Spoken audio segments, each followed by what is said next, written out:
ખેડામાં લોકાર્પણ પહેલા જ નવા બ્રિજમાં ખામી સામે આવી છે। ₹5.50 કરોડના બ્રિજની સાઈડ બેસી ગઈ છે। જી હા, હેરંજ પાસે શેઢી નદી પર આ નવો બ્રિજ બનાવવામાં આવ્યો છે। વરસાદ આવ્યો અને વરસાદ બાદ માટીનું પુરાણ અને ડામર ધસી ગયા। બાંધકામની ગુણવત્તા સામે સવાલ ઊભા થવા સ્વાભાવિક છે। કામ કરનાર એજન્સી બ્લેકલિસ્ટ હોવાનો પણ ખુલાસો થયો છે। તો આપને જણાવી દઈએ, 5 કરોડથી વધુના ખર્ચે શેઢી નદી પર એક પુલ બનાવવામાં આવ્યો હતો અને પુલ બનાવવાની સાથે કેવી રીતે વરસાદમાં પુલ બેસી ગયો છે તેના દ્રશ્યો આપને બતાવીશું। વધુ માહિતી સાથે સંવાદદાતા નચિકેત ફોનલાઈન પર જોડાઈ ગયા છે। નચિકેત, નવો બનેલો બ્રિજ વરસાદી પાણીમાં બેસી ગયો હોવાની વિગતો છે।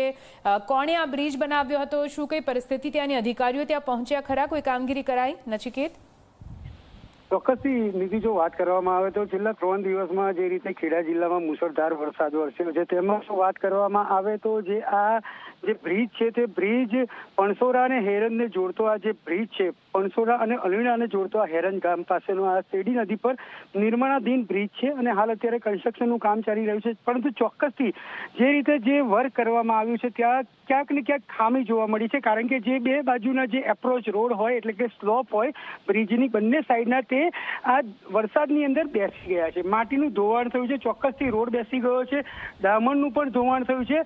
આ બ્રિજ લોકાર્પણ થવાના પહેલા જ આ દશા થવા પામી છે। આ ઘટના બની છે કારણ કે જે રીતે આરએમબી જે વિભાગ છે ડાકો ડિવિઝન, તે ડાકો ડિવિઝન દ્વારા આ બ્રિજ બનાવવામાં આવ્યું છે। આરએનબી ડિપાર્ટમેન્ટ દ્વારા આ બ્રિજ બનાવવામાં આવી રહ્યો છે, ત્યારે લોકાર્પણ પહેલા જ આ બ્રિજની બંને સાઈડના જે એપ્રોચ રોડ છે તે બેસી જતા હાલ અત્યારે જે છે તે ચર્ચામાં આવ્યો છે આ વિષય, કારણ કે જે રીતે જે લોકો છે ત્યાંથી અવર જવર કરતા હતા ટુ વ્હીલર લઈને, પરંતુ હાલ પૂરતો અત્યારે તાત્કાલિક ધોરણે તેની ઉપર ડામર અને જે સરફેસિંગનું કામ શરૂ કરવામાં આવ્યું છે।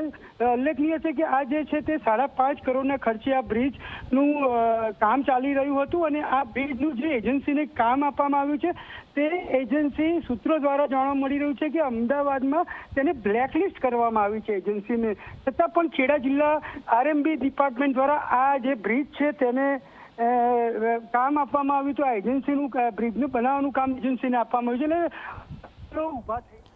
બિલકુલ થી નચિકેત, પૂરી માહિતી માટે આભાર।